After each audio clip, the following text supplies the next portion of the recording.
Sometimes history doesn't arrive with the sound of gunfire or the spectacle of revolution. Sometimes it comes quietly, disguised as a single decision, one that may at first look technical or bureaucratic, but in truth carries the weight of centuries. This is exactly what has just happened in Ghana. The president of Ghana, John Mahama, with one bold announcement, the government has drawn a line in the sand. It has declared that the era of sending cocoa beans away or only to see them return in the form of expensive chocolate bars is over. From this season forward, President John Mahama of Ghana has banned the export of raw cocoa beans. Cocoa leaving the country must now be processed at least in part within its own borders. This is more than just an agricultural or economic adjustment. It is a philosophical stand, a declaration that history need not always repeat itself, and that independence must mean more than flags, anthems, and political speeches.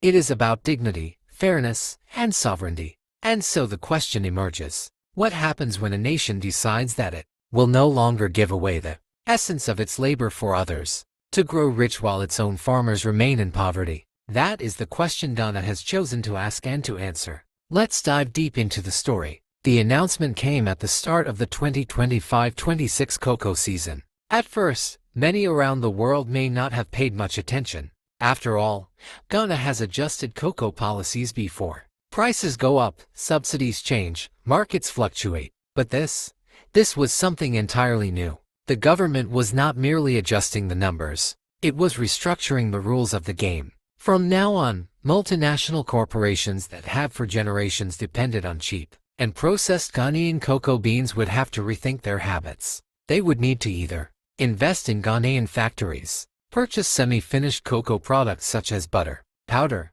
and liquor, or lose access altogether. The reasoning behind the move is simple, but its implications are profound. Cocoa is the lifeblood of Ghana's economy. Nearly a quarter of the population depends on it in one way or another. Ghana produces between 750,000 and 850,000 tons a year. Yet, despite being the world's second largest producer, sharing this role with Côte d'Ivoire, Ghana has historically captured only a tiny fraction of the profits. Globally, the chocolate industry is worth $130 billion annually. More than 70% of the cocoa comes from Africa.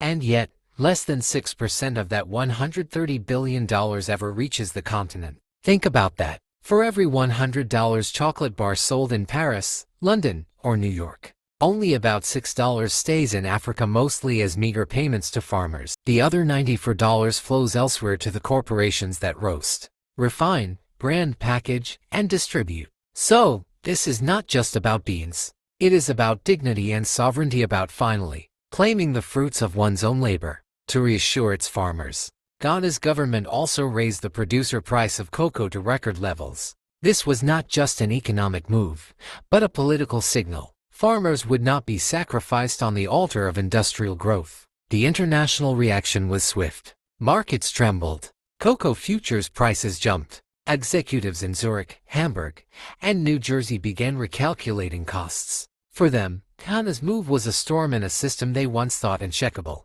But for ordinary Ghanaians, it was an attempt to finally step out of the storm, to declare that the nation would no longer export poverty, while others exported wealth. And Ghana is not alone. Across Africa, a current is rising. Burkina Faso has suspended the export of raw cashews. Nigeria is tightening its grip on oil refining. Botswana has long forced the diamond industry to meet it on fairer terms. This is part of a broader continental philosophy. Wealth must no longer slip away in ships filled with raw goods. Of course, every choice of this magnitude carries risk. Can Ghana's factories process the entire harvest? Can the roads, power grids, and ports support the demand? Will multinational corporations retaliate with trade barriers or lobbying? These are real uncertainties. But beneath them lies something even more important: the recognition that sovereignty is not a theory. It is built, brick by brick, in the daily choices of nations. By banning raw cocoa exports, Ghana has taken one of those choices. To understand why this moment matters so deeply, we must look back. Cocoa has never been just a crop in Ghana.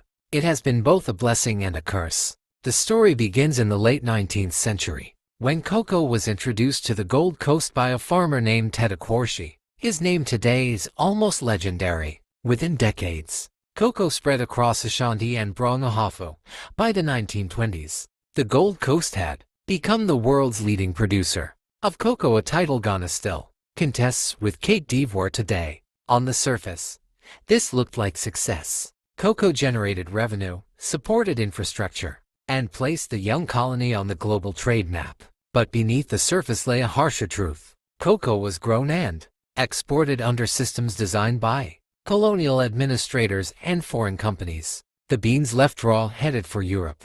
There, in the roasting, grinding, mixing, and branding, real wealth was created. Europe built chocolate empires. Ghana remained the supplier of raw beans. This was no accident. Colonial trade systems were engineered to prevent colonies from developing their own industries. Local processing was discouraged through tariffs, financing restrictions, and lack of access to technology. Independence in 1957 freed Ghana politically, but not economically. The pattern continued. And so, despite producing 2/3 of the world's cocoa, Africa still captures only a tiny share of the chocolate market. The ladder to prosperity became a trap of dependency. That is why Ghana's ban is more than policy. It is a rejection of a story written by others. But let's pause for a moment. Who are the people at the heart of this story? The farmers. Cocoa farming in Ghana is dominated by smallholders.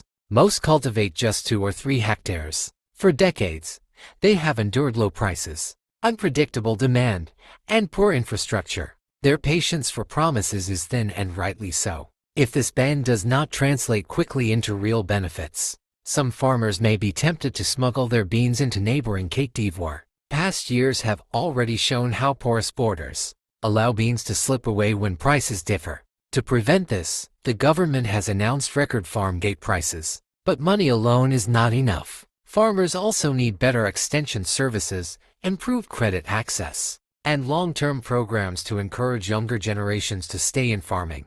Without these, the backbone of the industry could weaken just when it is most needed. Processing cocoa is not easy. It is energy-intensive. Factories require stable electricity, efficient transport networks, and modern storage. Ghana's power grid has improved in recent years, but outages remain a concern. Transport costs from rural farms to urban processing hubs can also be high. If these bottlenecks are not addressed, the model could be undermined. Yet this is also an opportunity. By building new factories, Ghana can create jobs. By upgrading infrastructure, it can boost not just cocoa, but the entire economy. Of course, multinational corporations may not accept this quietly. Companies accustomed to cheap Ghanaian beans could respond with trade restrictions, market manipulations, or lobbying through global trade organizations. History shows that powerful industries rarely surrender profits without resistance. But Ghana's government seems prepared for this.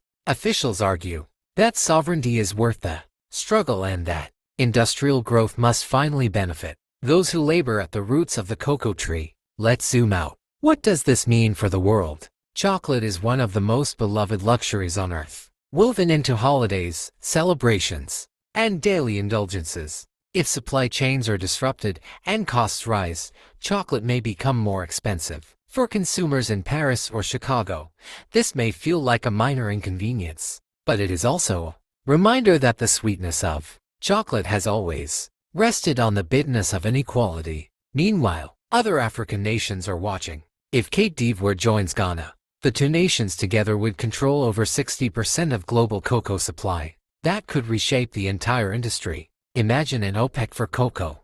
Their very thought and settles. Multinational corporations and the governments that back them. And cocoa is not the only resource at stake. Similar moves are possible in cashews, copper, oil, cobalt, and lithium. If Africa insists on processing its own resources, the global economic map could be redrawn. But beyond economics, this is also about philosophy. For centuries, Africa was told it could not manage its own industries, that it was destined to supply raw materials while others produced finished goods. Ghana's ban is a resounding answer. No more.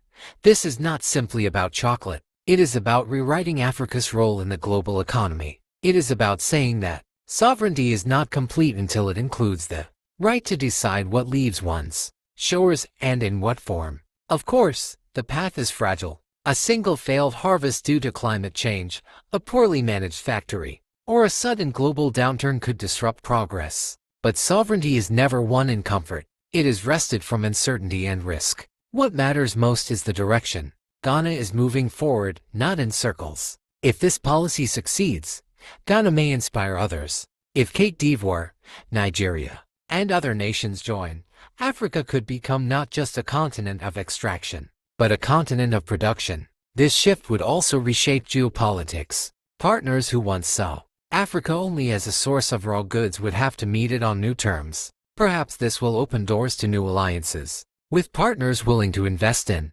Africa's industrial future rather than simply extracting its resources. So, what began as a technical policy about cocoa has become something larger, a symbol of Africa's struggle for true independence. Will this be remembered as the moment when Africa began reclaiming the wealth of its soil, or as a noble experiment undone by pressure and circumstance? The answer lies not only in government offices, but in the hands of farmers, workers, and citizens who must carry this vision forward. For now, the world waits. But history has a way of favoring those who dare to change its course. Ghana has dared, and Africa, watching closely, may yet follow. Let us know in the comments. Can one bold decision spark a continental shift in how resources are valued? If you enjoyed this video, don't forget to like, share, and subscribe. African Lights will continue bringing you stories about African history and the untold legacies that shaped our world. Thanks for watching.